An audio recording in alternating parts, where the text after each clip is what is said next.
Dear students, good morning. Myself, Dr. Ganesh Prasad Behera, founder chairman, UTKAL International School, Chaudhar, Cuttack.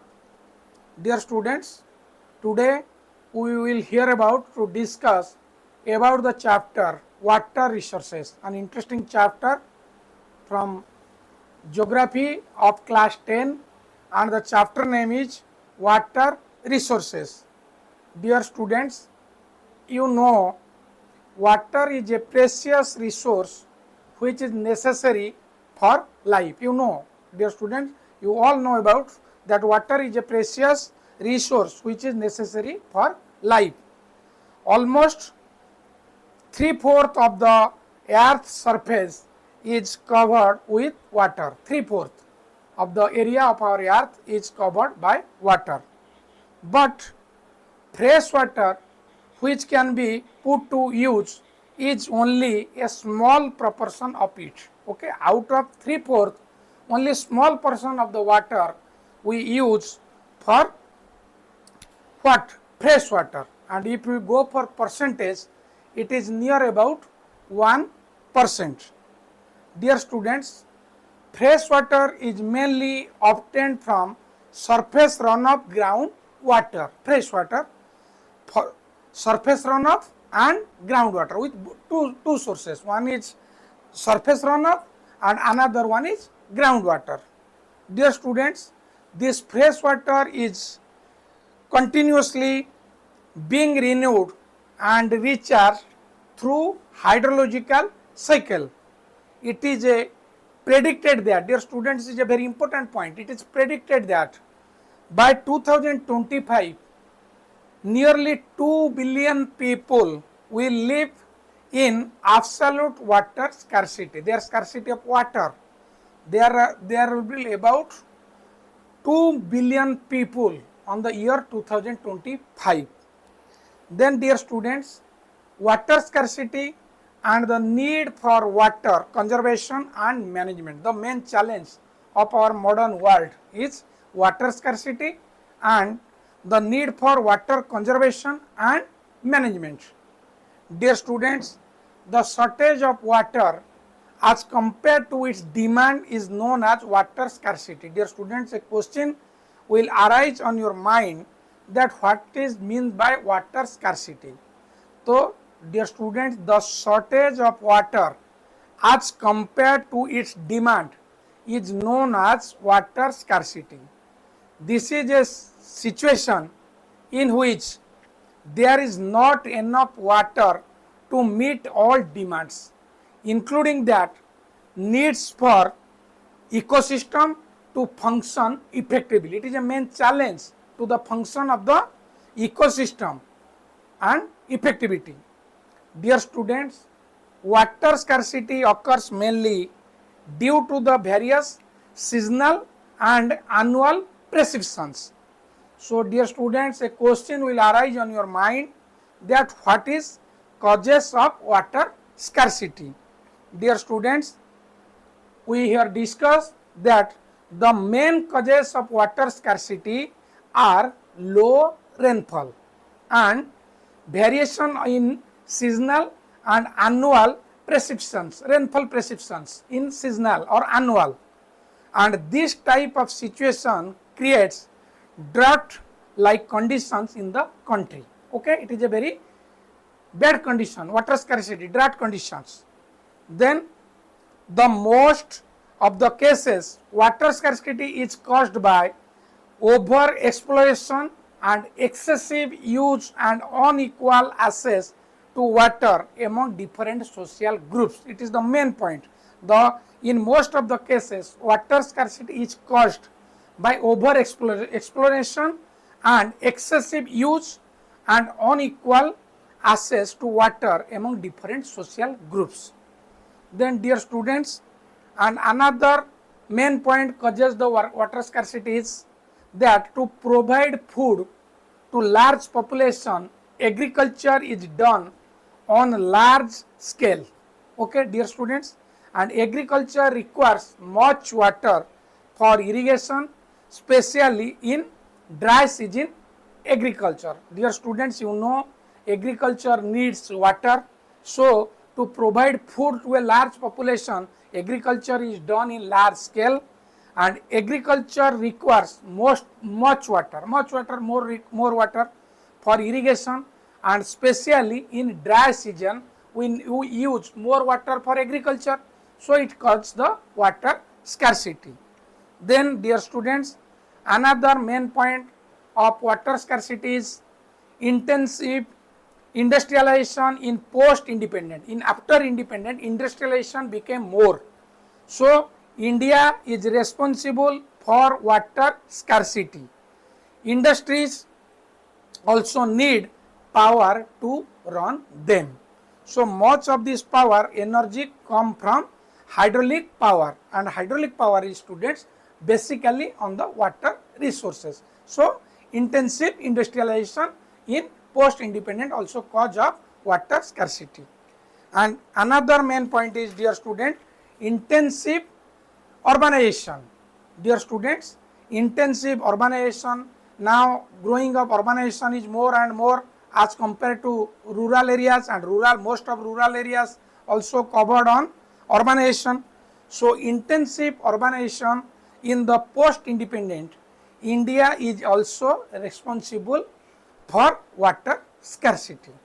Then another main point of the water scarcity is, dear students, that is water pollution is another cause of water scarcity.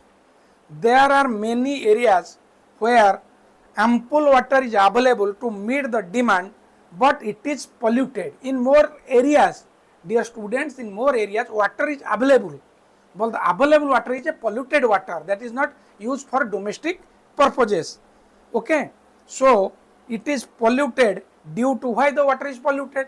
Now it is polluted due to domestic and industrial waste, chemicals and pesticides and fertilizers used in agriculture.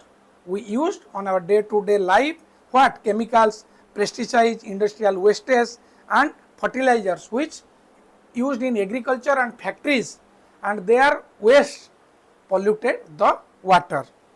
So dear students, according to Citizens' Fifth Report, okay, CSC, Center of Science and Environment, CSE, Center of Science and Environment, on 1999, big rivers like Ganga and Yamuna are far from being pure, and many small times, dear students, and many sometimes what happened, now Ganga and Jamuna are far from being pure, and many small rivers have turned into toxic stream. Okay, they are become the toxic streams. Toxic streams mean polluted streams. The water is polluted. Okay, dear students, the water is much more polluted. So dear students, a question will arise on your mind, that need of water conservation and management. Okay, need, it is the need of our to conserve and manage our water resources. Dear students, it is a time that we have to conserve and manage our water resources. This can be understood through the following points. Okay, dear students, what are the points? Now, need to water conservation and management, that is to meet water demand. Main thing is to meet the water demand effectively, because people are need water. Okay, so water demand, to maintain the water demand, to provide the pure waters to the peoples, so the meet the water demand effectively. And another point is to safeguard people from health hazards caused by drinking toxic water. Dear students, if peoples are used the polluted water, then what happened? Then they will be face many diseases. So to outcome that diseases, they should use the proper water, pure water, to safeguard people from health hazards caused by drinking toxic water. And another one which is important for water conservation and management, that is to ensure food scarcity. Dear students, if there is not availability of water, so agriculture will affected, and which attract food security. We can't provide food to the peoples of our country. And another thing is to ensure continuation of our livelihoods and productive activities for human being, for existence of the human being. Water is a very important asset, and also productive activities to product different things, industry product, agricultural products. So we want to conserve and water management, and the main thing is to prevent degradation of our natural ecosystem. Dear students, if water is not available, so our ecosystem will affected and degraded. And the main point is, dear students, to reduce over exploitation and mismanagement of water resources. We have to reduce and we have to focus to manage the water resources. And dear students, irrigated agriculture is the largest consumer of water. Irrigation is used large condition of the water. So there is need to revolution the agriculture through developing drought resistant crops and dry farming techniques. We will adopt dry farming techniques to water conservation and management.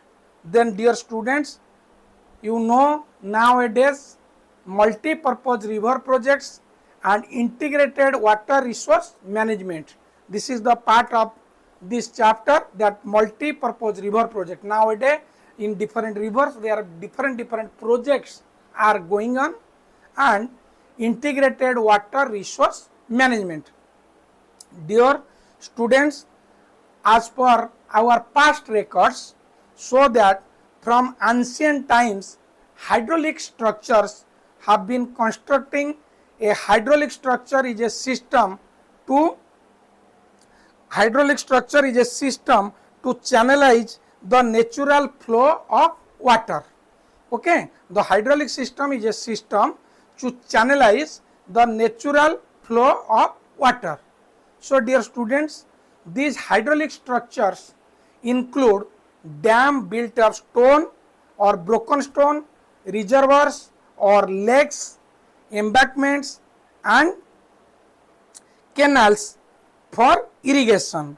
In the modern India, this tradition or constructing hydraulic structure is building dams in most of our river basins. Dam, okay, but ancient times what? There are some types of structure, that is stone, rubble, machineries, reservoirs, lakes, embankments. But now in the modern age, we have constructed much more dams on the river basins to conserve the water and fulfill the demand of the people. Then dear students, another main thing is hydraulic structure. On your mind, a question should arise that hydraulic structures in ancient India. Dear students, in after independent and before independent, if we go to the ancient India, so ancient India and many hydraulic structures, and these are as follows. Dear students, in the 1st century BC, Sri Gangavarapura near Allahabad had water harvesting system for channelizing the flood water to the river Ganga in Allahabad in ancient India. And Sri Gangavarapura is a village where it is constructed. And dear students, if you go to the history, during the time of Chandragupta Maurya, dams, lakes and irrigation systems are extensively built. And dear students, evidences of irrigation works have also been found in Kalinga. On our Odisha, we found that evidence of irrigation works have also been found in Kalinga, Odisha. That is, the main thing is the Nagarjunkonda in Andhra Pradesh and Benur, Karnataka, and Kolhapur, that is Maharashtra, we found the canal irrigation system. Dear students, in the 11th century, one of the largest architectural lakes of that time is Bhopal Lake was built. It is artificial lake, and on 11th century it is built. And dear students, in the 14th century, what happened? Now, in Hajur Khas, Delhi was constructed by Illuminists for supply of water to fort area, Sri Fort area. Then, dear students, we go to the next point of this chapter, that is multi-purpose river projects. So, a question will arise on your mind, what is multi-purpose river projects? So, dear students, the primary objective of such projects are, multi-purpose projects are, electricity generation is one of the objectives of the multi-purpose projects. India generates approximately 22% of its energy needs through this, the generation of the energy. This is the first point of the multi-purpose projects. And second point covers under the multi-purpose projects objectives, that is, the projects control these projects conserve soil by slowing down the speed of river water. Okay, if there is multi-purpose projects, so they control the floods by storing excess water. They showing the projects conserve soil by slowing down the speed of river water. If the river water is high flow, then the erosion will be heavy. So, it conserves the soil. And the another objective of the multi-purpose project is this project control floods by storing excess water in their reservoirs. If there is a dam, so what happened? Now, water will stop at the time of rain or excessive rainfall or excessive water supply. So, it controls the floods. Then, dear students, another important objective is that multi-purpose projects, that during the dry season, the storage water in these projects can be used to irrigate the fields.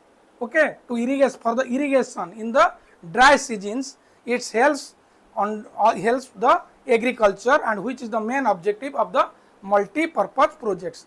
Then another main system of the benefit of the multi-purpose projects are, trees are systematically planted around the reservoirs in these projects, which help in preservation the natural ecosystem as well as wildlife, because due to the availability of water, the plants are planted on a systematically way, and which help to preserve the ecosystem and also our animals and wildlife. And the main point of the multi-purpose system, multi-purpose river projects are that these projects provides controlled conditions for breeding of fish. Okay, fisheries for fish, their growth, they found a good area, good climate to breeding, okay, to grow their quantities. Then another main objective of this project is that these projects provide for inland water navigation through the main river as well as associated canals. If there is a dam and a canal is connected to that type dam, so what happened? Now, inland water navigation, it is used to inland transportation to move and supply the materials one place to another place. And another main objective for multi-purpose objective of the multi-purpose project is, dear students, these projects also act an tourist attraction place where boating and etc. can be done by the people. It is become a tourist point, okay, where there is a multi-purpose systems, multi-purpose projects or multi-purpose river projects. Then dear students, another benefit of multi-purpose river project is these projects also supply water for domestic and industrial uses. It provides water for supply of water for domestic and as well as industrial uses. So dear students, it's a many important things we have discussed about that multi-purpose river system or objectives of multi-purpose river projects. Then dear students, we go to the another point of this chapter, that is adverse effects and limitations of the multi-purpose projects. In before we have discussed the benefits, the objectives, the advantages of the multi-purpose projects, but here we have to discuss the adverse effect, the bad effects and limitations of the multi-purpose projects. Dear students, multi-purpose projects also have many adverse effects and limitations. Dear students, due to these efforts, these projects have come under great oppositions. People are opposed to construct the multi-purpose projects. The adverse effects are, we discussed. The first adverse effect is effect on soil fertility. The main challenge, effect on soil fertility. Dear students, the reservoirs that are created on the flood plains submerge the existing vegetation and soil, leading to its decomposition over a period of time. Dear students, if the reservoirs that are created in flood plains, where is flood areas, if there will be a reservoir, so what happened? Now the water submerged the existing vegetations, plants, areas, they are submerged under water, or डूब जाता है water के under. Then what happened? Now leading decomposition means the land lose the fertility, decomposition, and over a period of time, small period of time. So it will not effective for agriculture and other purposes. It is the main adverse effect of the multi-purpose projects. Then another main point which is covered under the adverse effect of multi-purpose project is impact on society.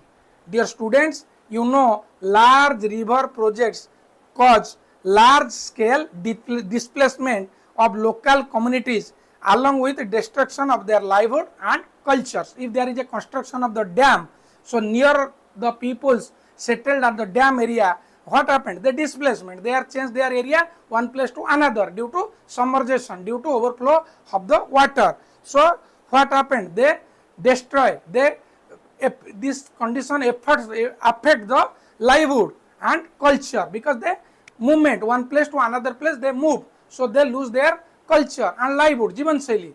Then the another main point which is covered on adverse effect of the multi-purpose project is impact on equality life.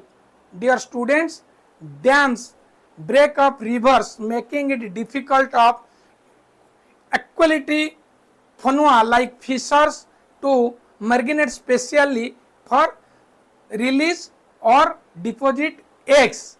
Okay, spawning, they are not a good condition for the fishes and for the the things which are dependent on the river, dependent on the water. Okay, the condition after construction of the dams and other things is not suitable for the animals. And another main thing that is change in cropping pattern. It is the main thing which affect the cropping pattern, because dear students, irrigation has changed the cropping pattern in many regions, with farmers shifting to water intensive methods and commercial crops. Okay, if there is water, excessive water, dams are constructed, that what the farmers are shifting the water and the method of commercial crop, they change their crop systems, they are not accept the old crop systems because excessive water, excessive multi-purpose projects. Then this has a great ecological consequence like salination of the soil. Okay, the soil is not fertilized and the soil is not used for the more consumption for the for further farming. Then another main thing, dear students, what is excessive sedimentation at the bottom of the reservoir. Sedimentation means storage of silts, excessive earth which is taken by the water, flow of water. So regulating and demanding of rivers affect their natural flow. First thing, if we construct a dam, it will affect the water on their natural flow, and this causes poor sediment flow of excessive collection of sediments at the bottom of the reservoir. Excessive soils, excessive silts are settled on the base of the reservoir. So further this result in what happened na, affect the stream beds and raised level of water that cause flood. Okay, if excessive silts are deposited, so water will overflow and it cause the floods. Okay, for example, the release of water from dams during heavy rains create flood situations in Maharashtra and Gujarat in 2006. And another adverse effect of the multi-purpose projects is excessive use of water. Dear students, it has been observed that the multi-purpose project induced earthquakes, caused waterborne diseases and pest the pollution resulting from of excessive use of water. Okay, due to excessive of water, what happened? Waterborne diseases and pests, harmful pests and the pollution. The stocked water got polluted and it create diseases. So dear students, we here about to discuss the major river projects across our country. So first, the first important thing is that is Salal project. It is on the river of Chenab. Then another main project is Bhakra Nangla, which is the highest dam in India and which is created on the river Satluj. And Tehri, dear students, Tehri is the highest embankment dam in India. Embankment dam, earthen dam. There is the less quantity of the concrete structure. So it is constructed on the river Bhagirathi and which is partly known as Ganga. And another is Rana Pratap Sagar Dam, which is constructed on the river Chambal. Then Sardar Sarovar, it is constructed on the Narmada and it is situated in the state Gujarat. Then another is Koyna, it is constructed on the Krishna river. Then Nagarjuna Sagar, it is also constructed on Krishna river. And Tungabhadra, it is also river on Tungabhadra. Mettur, it is constructed on the river Kaveri. And Periyar, it is constructed on the river Periyar. Hirakud, it is constructed on the river Mahanadi. Then Tilaya, Konar, Method and Panchet, it is constructed on the river Damodar. And Damodar Valley project, it is constructed on the river Damodar. Then dear students, a question will arise on your mind that dam. What is a dam? Dear students, a dam is a barrier across flowing water that obstructs, directs or regards the flow. Okay, that protect the flow and often creating a reservoir or a lake. Dams refer to the reservoir rather than the structure. Dam is main a reservoir, water reservoir. Then traditionally dams were built to impound rivers and rainwater that could be used later to irrigate and agriculture fields. It is the main thing of the dams. So dear students, most dams have a section called a spillway or where through which the river water flow continuously. There is a barrier, but there is a spill well where the river is flow continuously. Okay, and dear students, dams are classified according to the structure. Dams are classified according to the structure. Then intended purpose of highest Based on the structure and the material used, dear students, dams are classified as timber dams, embankment dams and masonry dams. Three types. Dams are divided into three types. One is timber dam, another is embankment dam and masonry dam with several sub types. Dear students, according to the height, dams can be categorized as large dams and major dams and low dams. So medium height dams and high dams, it is classified according to their height. Then dear students, another most important point of this chapter, that is movement against multi-purpose projects. I have told you that if there is a multi-purpose project, there is some benefits and there is also adverse benefits. So some movements, the major movements on our country also faced against the multi-purpose projects. Dear students, multi-purpose projects and large dams has also been the cause of many environmental movements. I have told you later or before I have discussed. So in recent years, dear students, multi-purpose projects and large dams face several andolans and oppositions from public hesitations, public oppositions, okay, as well as civil society, okay, because of their multiple adverse effects. So some incidents are given below. So if you take the example of the Narmada Bachao Andolan or Save Narmada movement. Dear students, movement of an NGO, it is originally focused on the environmental issues related to trees that would be submerged under the dam water.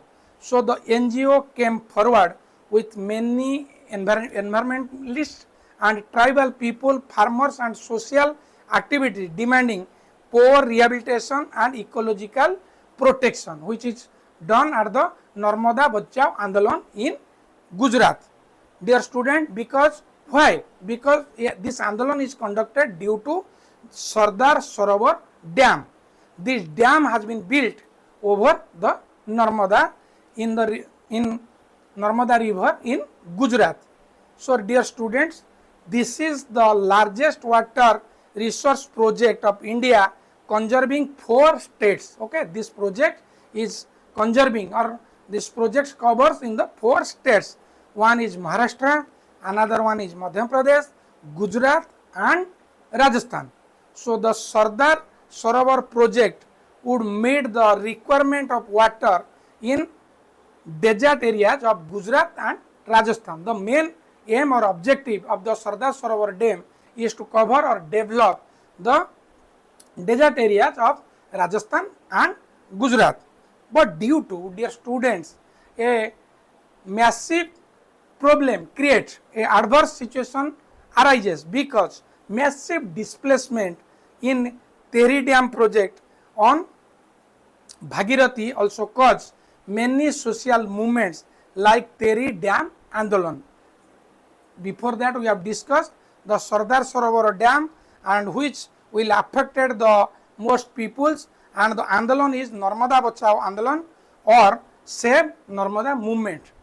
Okay, it is on Gujarat for the Sardar Sarovar Dam.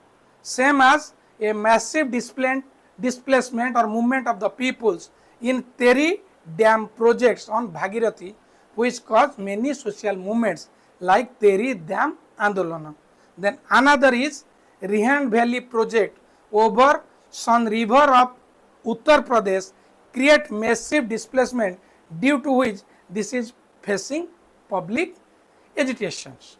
Then dear students, the main point is about 18 to 20 liter of water ensures for why the Richand Valley project. What happened? Now about 18 to 20 liters of water ensure the bamboo pipe system and get transported over 100 of meters.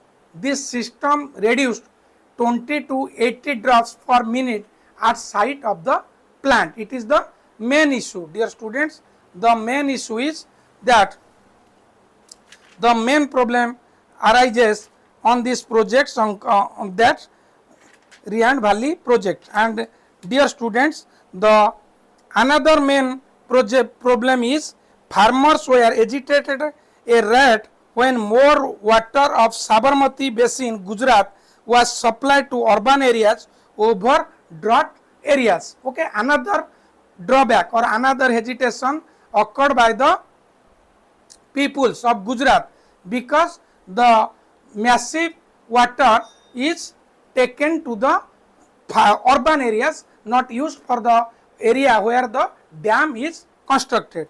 And another main problem is, dear student, that is interstate water disputes. It attracts the interstate water disputes. Dear students, the regarding to sharing the cost of the benefit of the multi-purpose projects, for example, that Krishna Godavari water dispute between Karnataka and Andhra Pradesh. You know there is a big dispute between Karnataka and Andhra Pradesh due to the Krishna river projects. And another main problem is, it is regarding the diversion of the more water for the Koyana dam by the Maharashtra government for a multi-purpose project. So dear students, diversion would reduce downstream flow of the states, which adverse consequence for agriculture and industry. If there is a dam, so downfall area is affected. Recently there is much more dams are constructed on the state Chhattisgarh on the river Mahanadi. So our Odisha is the downstream section. So on the downstream section water flow is low, so which affect the agriculture and much more other things. Then dear students, another important thing is that water, we discuss here about the rainwater harvesting. So dear students, we have to take many things and attentions to rainwater harvesting. So rainwater harvesting, dear students, rainwater harvesting is the advantages like it considered as the protest from the natural water and major source of drinking water. So rainwater harvesting is necessary. Dear students, this water can be used for agriculture purposes also.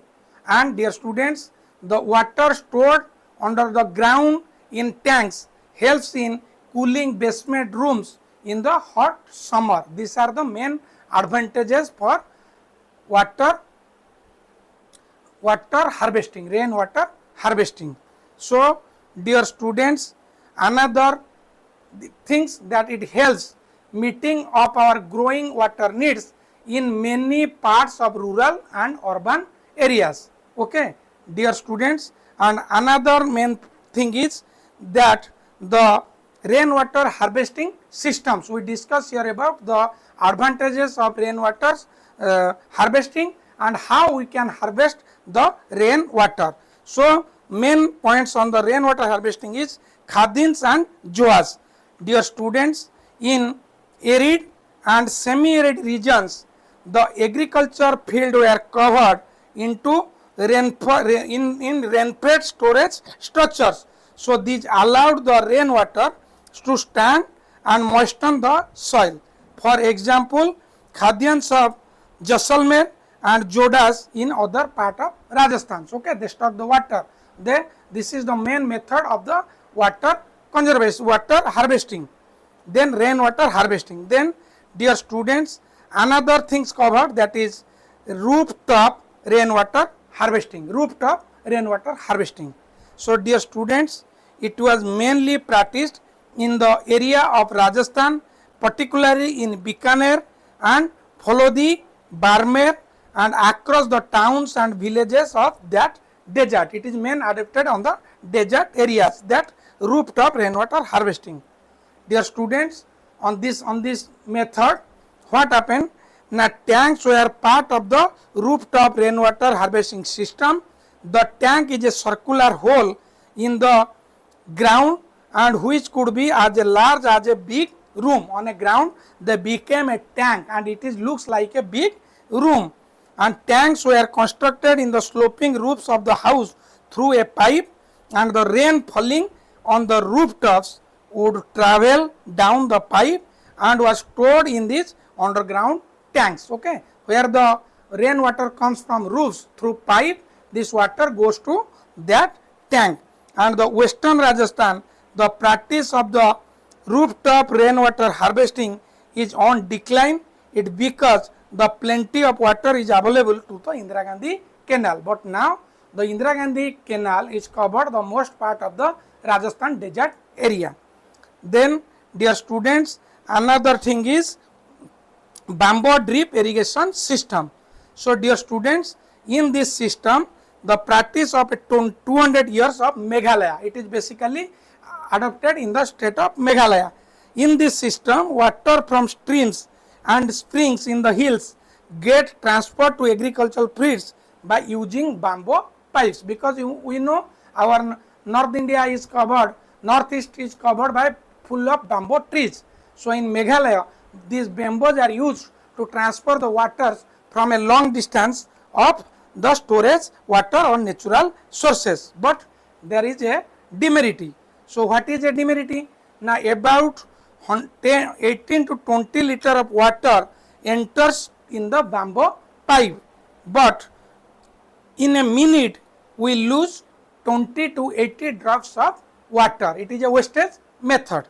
So dear students, this is all about rainwater harvesting, and before I have discussed advantages of rainwater harvesting. Now once again I have discussed the advantages of rainwater harvesting. Dear students, rainwater harvesting has many advantages, like it is considered as the purest form of natural water and a major source of drinking water.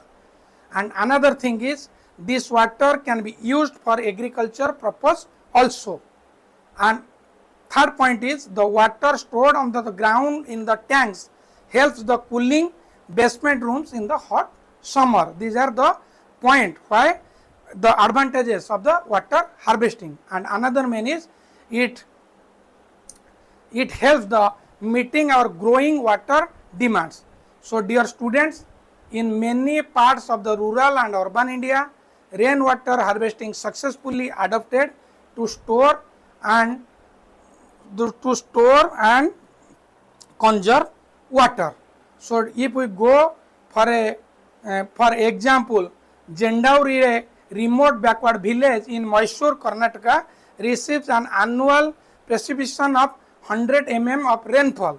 So every house has installed rooftop rainwater harvesting system and can collect and use about 50,000 of liter annually. It is a best example of this village in Karnataka. So dear students, this is all about your chapter which I have discussed under water resource. So the main objective that water is a precious resource which is necessary for life, and water scarcity and the need of water conservation and management. So under this point we have discussed causes of water scarcity, then we discuss need for water conservation and management, then we discuss multi-purpose river projects and integrated water resource management and multi-purpose river projects, then objectives of multi-purpose projects and adverse effect and limitations of the multi-purpose projects. Then we discuss about dams and the location of the main dams, then movement against multi-purpose projects, and some points about rainwater harvesting and advantages of rainwater harvesting. Dear students, this is all about your chapter water resources. I think I have cleared all the points under this chapter, and I think it will be better for your future exam. Once again, thank you. Myself Dr. Ganesh Prasad Behera, founder chairman, Utkal international school Choudwar Cuttack. जय जगन्नाथ।